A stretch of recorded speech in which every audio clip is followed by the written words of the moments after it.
Assalamualaikum warahmatullahi wabarakatuh. Halo semuanya, selamat siang dan selamat datang di podcast kelompok 6. Siang ini, kurang lebih sekitar 30 menit ke depan, kita akan membahas sesuatu yang mungkin dari teman-teman sendiri sudah pernah mendengar kata ini.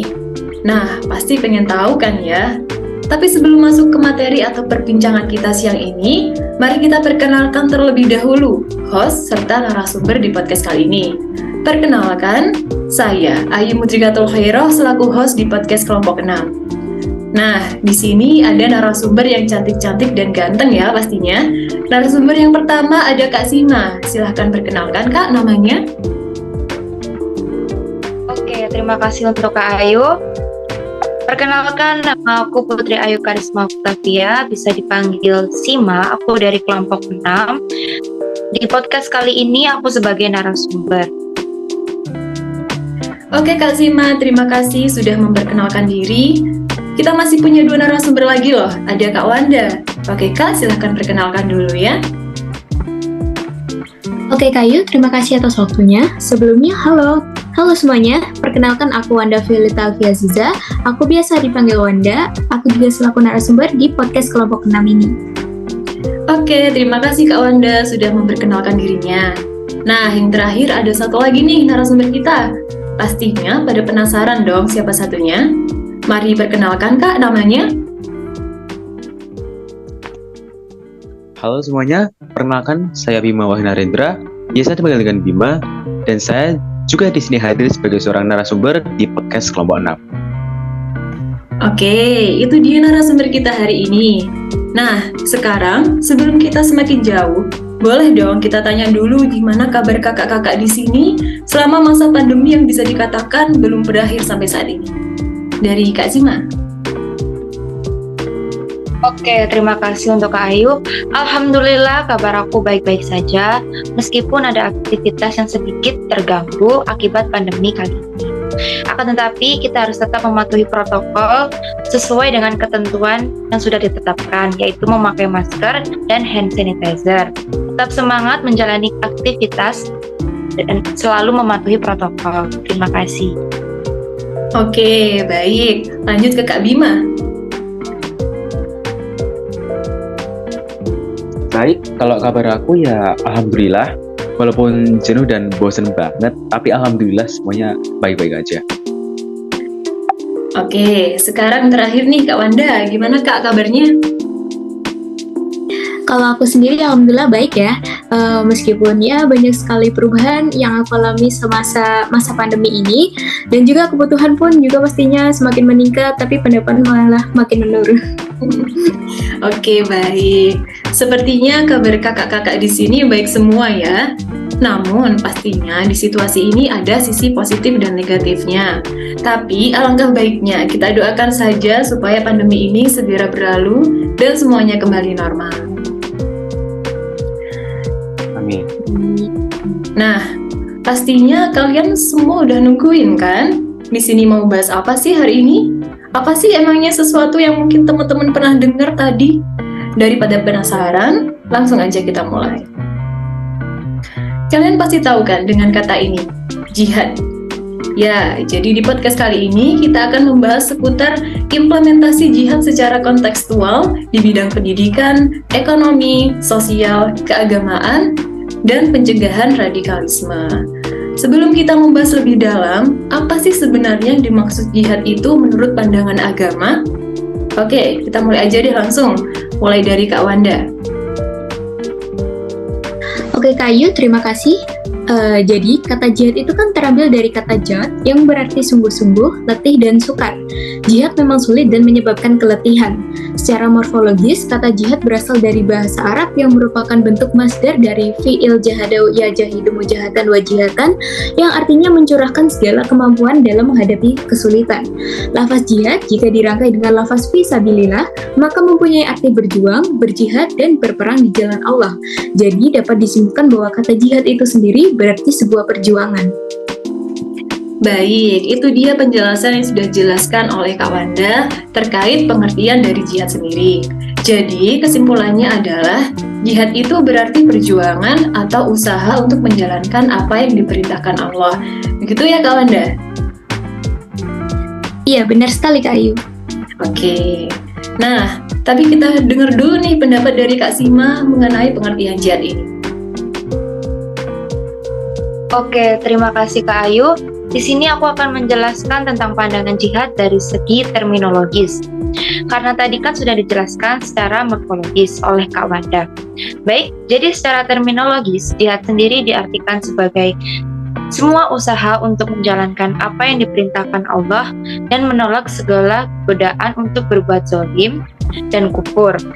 Al-Raghib Al-Asfahani berkata, jihad adalah bersungguh-sungguh dan mengerahkan seluruh kemampuan dalam melawan musuh dengan tangan, lisan, atau apa saja yang ia mampu. Jihad itu ada 3 loh, yaitu berjihad melawan musuh, syaiton, dan hawa nafsu. Itu aja sih Kak Ayu dari aku. Oke, jadi di sini menurut Kak Sima, jihad itu ialah usaha sungguh-sungguh untuk menjalankan apa yang diperintahkan Allah ya Kak, dan menolak segala godaan untuk berbuat zalim. Iya, benar sekali Kak Ayu. Oke. Nah, kalau menurut Kak Bima sendiri gimana nih Kak?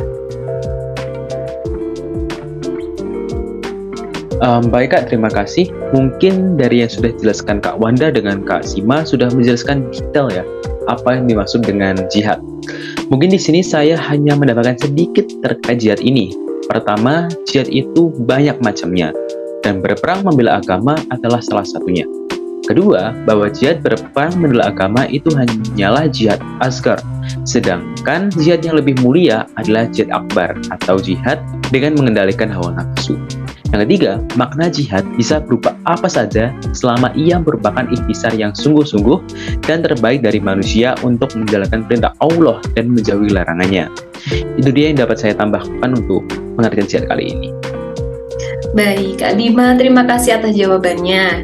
Jadi, Kak Bima menambahkan, untuk yang pertama, membela agama itu hanya salah satu dari banyaknya macam jihad ya.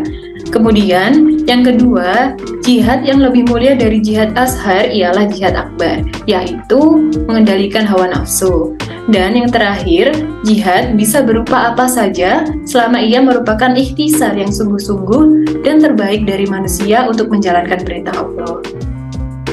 Oke, nah di sini udah mulai seru nih kayaknya pembahasan kita mengenai jihad ini ya. Baik, jadi selama ini banyak orang mudah berkata jihad. Sayangnya, istilah itu sering disalahpahami. Kemudian, pada praktiknya justru mengkhianati nilai-nilai keislaman itu sendiri. Nah, bagi seorang muslim, kita dianjurkan berjihad. Begitu juga kita sebagai mahasiswa, memiliki kewajiban yang sama. Jadi, bagaimana menurut pendapat kakak-kakak sebagai mahasiswa bisa berjihad yang tentunya dalam bidang pendidikan? Baik, terima kasih Kak Ayu. Mungkin di sini aku bisa membantu menjawab ya. Kalau menurut pendapatku sendiri, berjihad itu kan bukan hanya di medan perang saja ya, atau melalui jalan kekerasan saja. Nah, sebagai mahasiswa dengan kita menuntut ilmu dan mempertahankan agama itu juga udah termasuk dalam bagian jihad itu sendiri, seperti itu. Baik Kak Wanda, terima kasih. Kualitas seseorang juga kan biasanya banyak ditentukan dari seberapa baik kualitas pendidikannya nih. Nah, di era sekarang ini, permasalahan pendidikan juga semakin hari semakin kompleks dan beragam. Apalagi dengan hadirnya teknologi digital dengan beragam inovasinya juga. Banyak memberikan dampak positif dan negatif. Banyak kasus yang terjadi, misalnya kecanduan game online, vandalisme, perundungan dunia maya, dan sebagainya. Nah, menurut pendapat kakak, bagaimana sih cara kita untuk mengantisipasi dampak-dampak negatif tersebut? Dalam mengantisipasi atau menghadapi permasalahan pendidikan dalam era digital di atas, biasanya kita dapat kembali kepada ajaran agama kita sendiri yang mulia dan mampu memandu kita serta dapat mengantarkan kita kepada keberhasilan dalam membangun kehidupan kita sendiri, baik dalam bidang pendidikan maupun bidang yang lainnya. Nah, untuk mewujudkan atau meningkatkan pendidikan yang berkualitas itu, kita perlu menerapkan apa saja sih, Kak Wanda? Untuk hal tersebut, tentunya kita membutuhkan kesungguhan dan keseriusan dalam menjalankannya. Nah, Hal ini juga terkandung dalam makna jihad itu sendiri, sebagaimana juga terdapat dalam Al-Quran maupun hadis Nabi SAW. Oleh karena itu, jihad dipadankan dengan pendidikan sebagai bentuk aktualisasinya dalam rangka membangun generasi dan masyarakat yang berkualitas di era sekarang ini, dan serta dapat menjadi hal penting dan perlu diprioritaskan oleh umat Islam. Oke, baik. Itu dia sedikit materi mengenai jihad di bidang pendidikan ya teman-teman. Jadi, saya harap teman-teman paham dari yang sudah dijelaskan Kak Wanda itu tadi. Selanjutnya ada jihad ekonomi nih. Apa sih yang dimaksud dengan jihad ekonomi itu? Mungkin Kak Sima bisa membantu menjelaskan ya. Silahkan Kak Sima.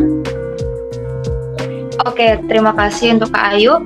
Jadi, jihad ekonomi adalah bagaimana supaya harta itu tidak hanya berputar pada kalangan orang kaya saja. Hal ini sangat menarik sekali loh. Kenapa saya sebut ini menarik? Karena membicarakan tentang jihad ekonomi, berarti kita membicarakan tentang bagaimana agar kekayaan itu terdistribusi dengan baik. Orang kaya diwajibkan dengan adanya zakat, infak, sedekah, wakaf, dan sebagainya. Sejak kapan sih Kak Sima berdirinya jihad ekonomi itu? Jihad ekonomi diperkenalkan di masyarakat sendiri setidaknya sejak tahun 2017, bertepatan dengan didirikannya Koperasi Syariah 212 atau KS 212. KS 212 sendiri saat itu dianggap sebagai perwakilan dari keinginan umat untuk bangkit secara ekonomi. Contoh jihad ekonomi sendiri adalah perniagaan. Oke, seperti itu ya Kak. Jadi jihad ekonomi itu mulai diperkenalkan setidaknya sejak tahun 2017. Bisa dijelaskan tidak Kak, mengapa perniagaan itu termasuk ke dalam jihad ekonomi? Karena jihad dalam ekonomi perniagaan merupakan jihad yang sangat dituntut oleh Islam, ia dilihat sebagai satu fardu kifayah yang mampu meningkatkan penguasaan ekonomi orang Islam.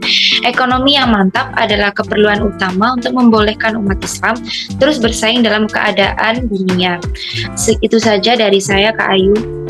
Oke, mungkin dari sini bisa diambil kesimpulannya ya, bahwasannya jihad ekonomi itu merupakan jihad yang sangat dianjurkan dalam Islam dan membicarakan tentang bagaimana agar suatu harta atau kekayaan terdistribusi dengan baik.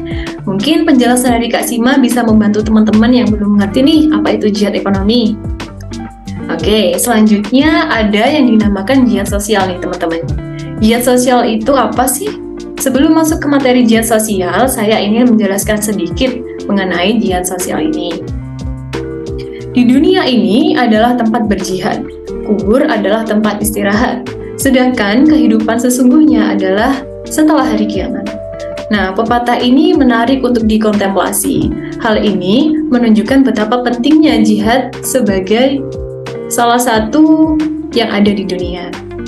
Sebenarnya, tidak ada kehidupan yang kekal di dunia ini, sehingga pepatah tersebut menegaskan bahwa kehidupan sebenarnya dimulai sejak hari kiamat setelah hisab dilakukan.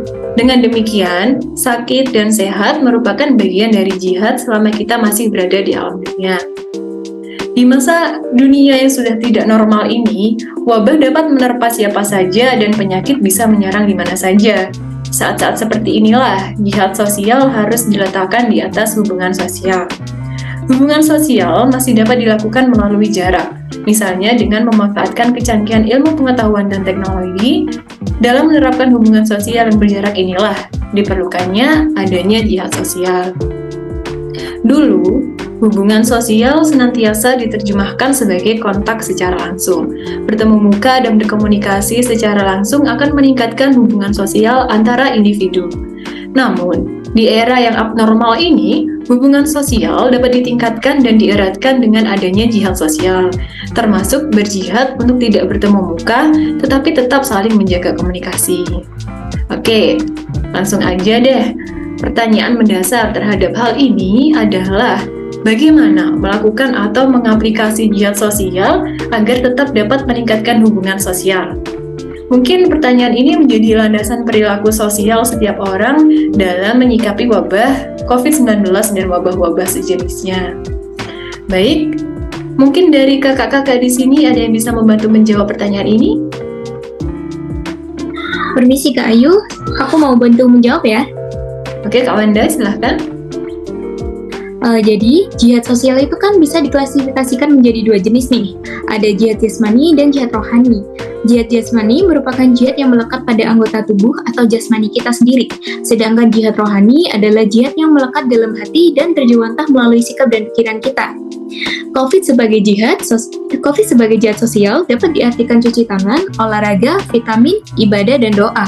Dari sini terlihat bahwa cuci tangan, olahraga, dan vitamin merupakan wujud dari jihad sosial dalam bentuk jihad jasmani. Setiap orang pasti menjaga kebersihan tangannya, kebugaran jasmaninya, dan memastikan daya tahan tubuhnya dengan mengonsumsi vitamin.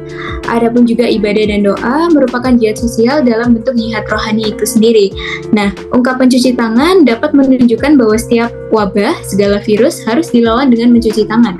Artinya, senantiasa menjaga kebersihan anggota tubuh.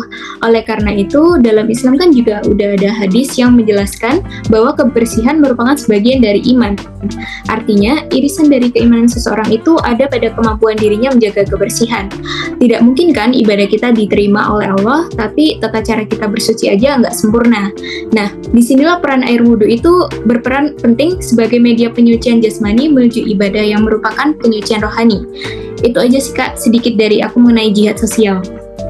Baik Kak Wanda, terima kasih.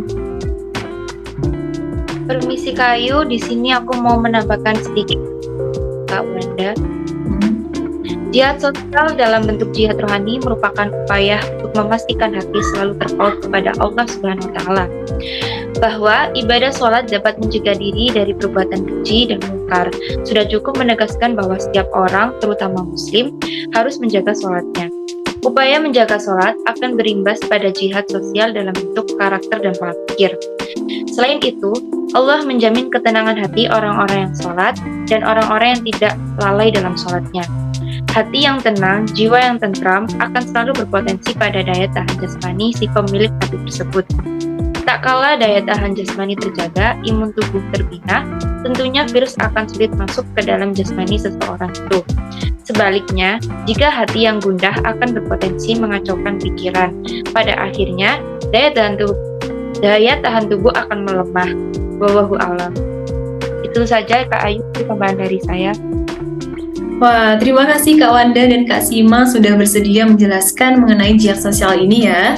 Jadi, jihad sosial ini dapat diklasifikasikan menjadi dua jenis, jihad jasmani dan jihad rohani. Jihad jasmani merupakan jihad yang melekat pada anggota tubuh atau jasmani kita ini. Kemudian, jihad rohani adalah jihad yang melekat dalam hati dan terwantah melalui sikap dan pikiran. Nah, pastinya teman-teman semua sudah paham kan ya apa yang dimaksud dengan jihad sosial ini? Baik, setelah menimbang berbagai implementasi jihad secara kontekstual di berbagai bidang, topik bahasan kita yang terakhir adalah mengenai radikalisme. Paham radikalisme di Indonesia kini menjadi perhatian serius bagi pemerintah Republik Indonesia melalui Badan Nasional Penanggulangan Terorisme. Lembaga tersebut berpendapat bahwa sumber ketahanan agar tidak terpengaruh paham radikal dan terorisme sewajarnya dapat hadir pertama kali dari lingkungan keluarga dan kemudian dari lingkungan pendidikan, yaitu sekolah. Nah, istilah radikalisme semakin memiliki cakupan yang luas saat masuk ke dalam bahasa Indonesia. Menurut Kamus Besar Bahasa Indonesia, radikalisme terbagi menjadi tiga makna yang berbeda. Makna yang pertama, radikalisme adalah paham atau aliran yang radikal dalam politik. Kemudian yang kedua, radikalisme adalah paham atau aliran yang menginginkan perubahan atau pembaharuan sosial dan politik dengan cara kekerasan atau drastis. Dan yang ketiga, radikalisme adalah sikap ekstrim dalam aliran politik. Kemunculan radikalisme juga dipercaya akibat adanya doktrin politik yang dianut oleh gerakan sosial politik yang mendukung kebebasan individu dan kolektif, dan emansipasi dari kekuasaan rezim otoriter dan masyarakat yang terstruktur secara hierarkis. Nah, mendengar itu tadi radikalisme, lalu bagaimana sih dengan pencegahan radikalisme yang marak berkembang di lingkungan sekitar kita ini? Mungkin kasus ini dapat dijelaskan oleh narasumber kita yang ganteng ini ya. Oke, silahkan Kak Bima. Baik Kak Ayu, terima kasih. Jadi ada 4 pembahasan yang akan saya sampaikan saat ini. Jadi yang poin pertama yaitu penanaman nilai multikultural dalam kehidupan masyarakat yang multietnik. Nilai-nilai multikultural dalam kehidupan masyarakat multietnik dipahami tidak hanya sebagai keanekaragaman saja, tapi juga dikonstruksi untuk mewujudkan kehidupan yang harmonis, dirancang untuk saling memahami dan menghargai perbedaan tersebut. Multikultural menuntut masyarakat untuk hidup penuh dengan toleransi, saling mengerti antar budaya dan antar bangsa dalam membina satu dunia baru. Dengan demikian, multikultural dapat menyumbangkan rasa cinta terhadap sesama dan sebagai alat untuk membina dunia yang aman dan juga sejahtera. Indonesia merupakan negara dengan kehidupan masyarakat yang multi, baik itu secara kultural ataupun etnik. Meski demikian, Islam juga memiliki keterkaitan dengan kearifan lokal yang ada. Misalnya, dalam modifikasi tradisi melalui proses Islamisasi. Islam mampu beradaptasi dengan tradisi yang ada. Jadi, sudah seharusnya kita sebagai umat Islam juga menjunjung tinggi nilai multikultural dalam masyarakat. Sikap penanaman nilai dapat diwujudkan juga dengan sikap menghargai perbedaan yang ada dalam masyarakat.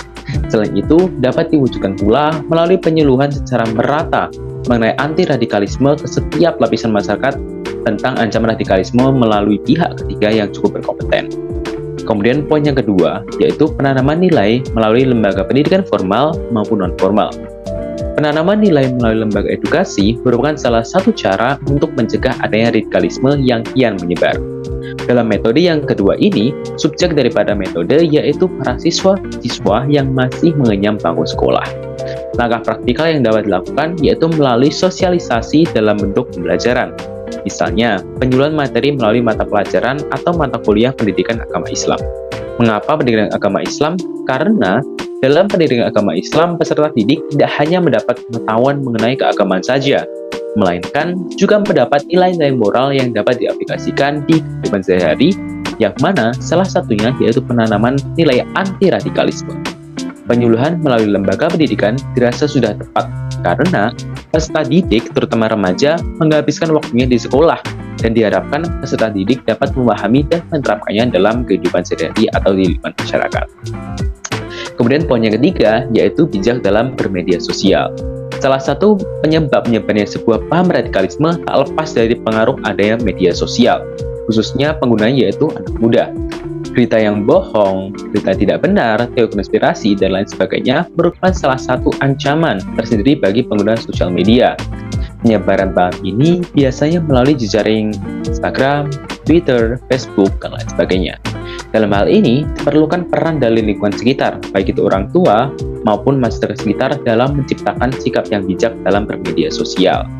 Orang tua memiliki andil dalam mengawasi perilaku berselancar putranya atau putrinya. Selain itu, penyuluhan juga dapat melalui lingkungan sekitar dengan gerakan anti-radikalisme. Upaya untuk mewujudkannya bisa dengan menyaring informasi-informasi yang ada dalam media sosial.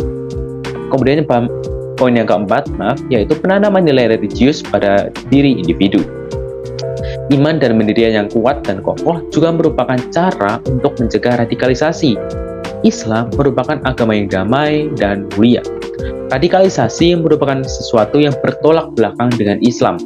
Zaman keagamaannya dimaksud bukanlah melalui jalan radikalisme, melainkan beralih ke kegiatan positif yang bermanfaat bagi diri sendiri maupun dengan orang lain. Misalnya, semangat beribadah di masjid, mengikuti pengajian, berkontribusi dalam kegiatan masyarakat, tadarus, dan lain sebagainya. Mungkin hanya itu saja yang bisa saya paparkan mengenai materi ini. Selanjutnya, saya serahkan kembali ke Kak Ayu. Terima kasih. Oke, terima kasih Kak Bima. Wow, sepertinya Kak Bima sangat bersemangat ya teman-teman dalam menjelaskan implementasi pencegahan radikalisme ini. Dari yang sudah dijelaskan Kak Bima tadi, saya ingin sedikit bertanya nih Kak, mengenai salah satu modifikasi tradisi atau budaya melalui Islamisasi. Boleh minta tolong untuk contohnya Kak? Ada berbagai pencampuran atau akulturasi budaya mulai proses Islamisasi.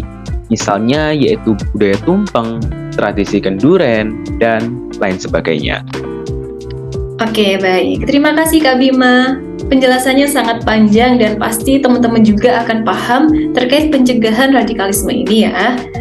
Dan tidak terasa sudah 30 menit lebih kami di sini menemani teman-teman yang dalam acara podcast ini.